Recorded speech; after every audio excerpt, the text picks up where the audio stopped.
Dear people of God, today's Sunday is called the Good Shepherd Sunday. It is also the World Day of Prayer for Vocations. So the Church invites us today that through baptism we are called to be shepherds. You and I will remember that when we were baptized, we were reminded that we are priests, prophets, and kings. So the whole vocation of shepherding people is not only inclusive or exclusive to saved people. It arises out of our own baptismal call, out of our own baptismal vocation. Everyone who is entrusted with the care of others is a shepherd. Parents, teachers, doctors, nurses, people in the civil service, indeed every one of us who has a responsibility over others is called to be a shepherd. Now the question that you and I can ask, what is the shepherd? We have probably seen shepherds, shepherding cows and other things. Are we called to do the same? The principle of a good shepherd is a principle of love.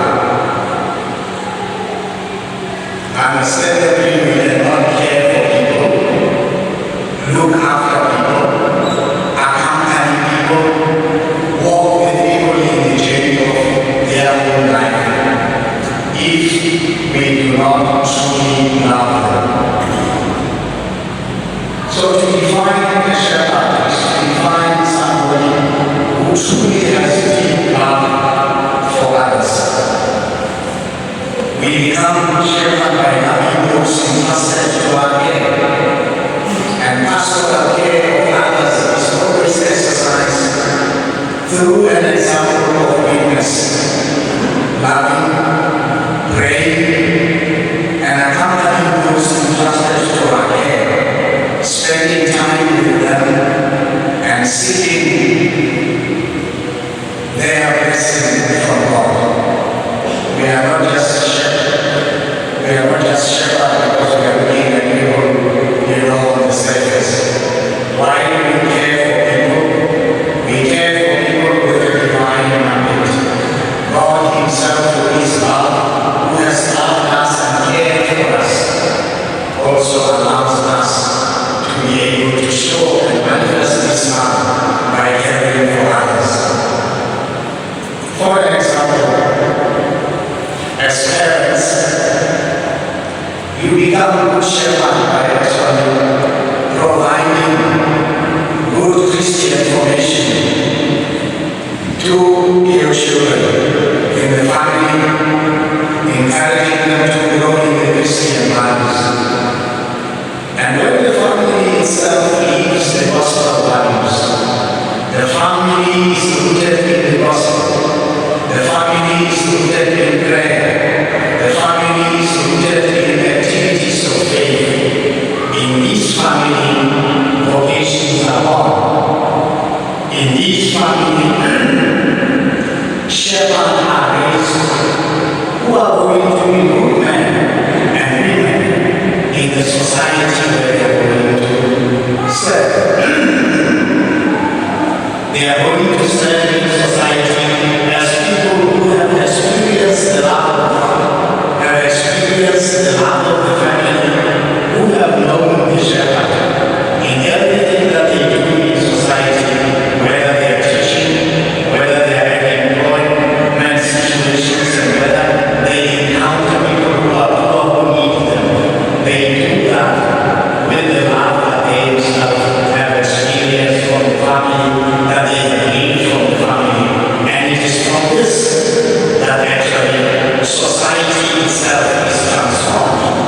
by shepherds who have been taught by shepherds in the family. The reading also reminds us of the gospel, reminds us that Christ is our good shepherd who attends to our needs. How does he attend to our needs? He protects, guides our life so that we will not fall into situations of danger. In the gospel just today, Jesus answers the Pharisees who were accusing him of being from the devil because he healed a blind man on the Sabbath, and he responded that he is a good shepherd. Now, a good shepherd is somebody also who knows himself,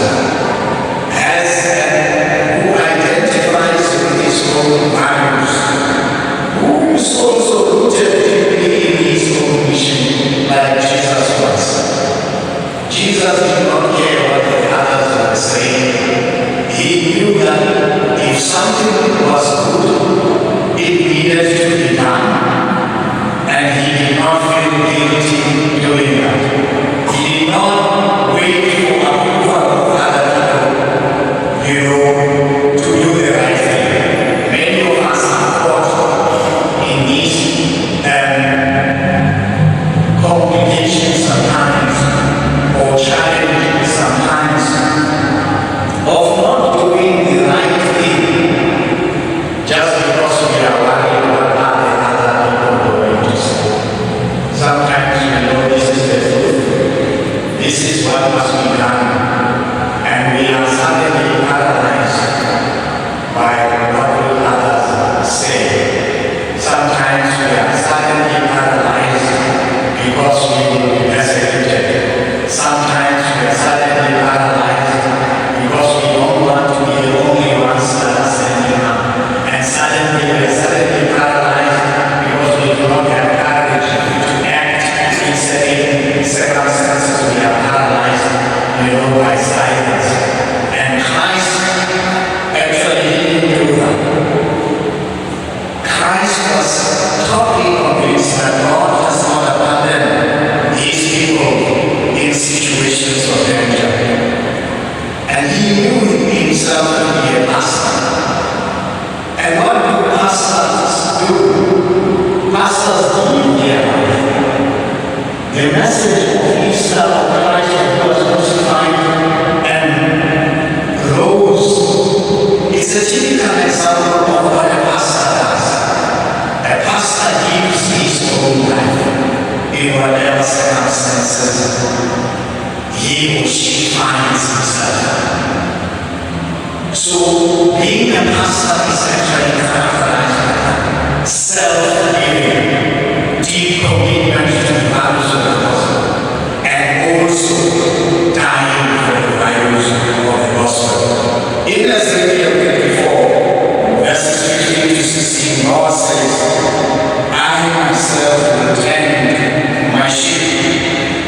Why would God say this? I myself will tend my sheep. Why God will say that? Because those that God has appointed to be pastors have disappointed God by actually leaving the sheep on his own to be attacked by all sorts of things in life. We need also to protect, those who are entrusted to us.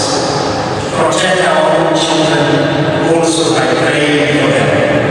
Protect our youth by involving them in our own spiritual journeys that we undertake. Protect people that we know who are vulnerable and suffering in our own societies. The poor, especially, the vulnerable, those without a home, those who have no one to be closer to them. We cannot be seen to be abandoning these people. God guides, God sustains, and God protects, as we said in Psalm 23. The Lord is my shepherd. There is nothing I shall want. So we are called also to the ministry of vigilance. A ministry of vigilance to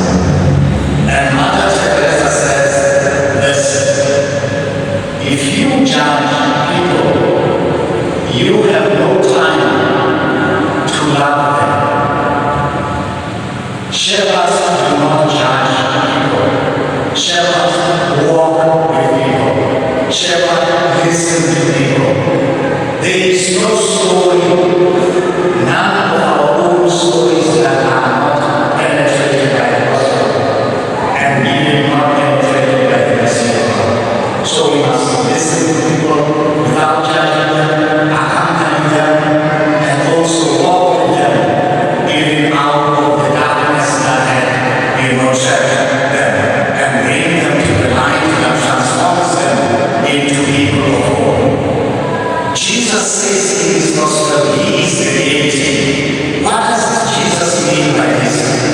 He is the gate because he's mediator between God and man. And all must go through him into his church and into heaven. When we have a relationship with Jesus, we are guaranteed safety. We are protected from the wounds of life. We are protected from the wounds of life. In Jesus, there is psychological, emotional, and spiritual security and safety. So we don't have to go anywhere else. All these things are there in Jesus. Psychological, emotional, and spiritual security. We are secure where we are because where God is, that's where life is.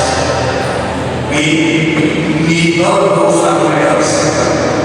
There are other people out there claiming to be the gateway to a better and fuller life.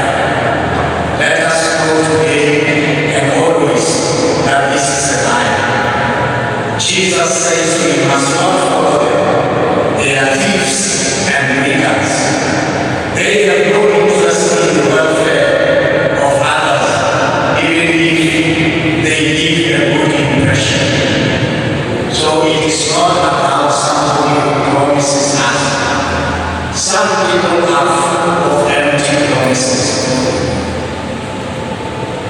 Some people are full of empty promises. And the unfortunate reality is that it is those that we are more inclined to follow.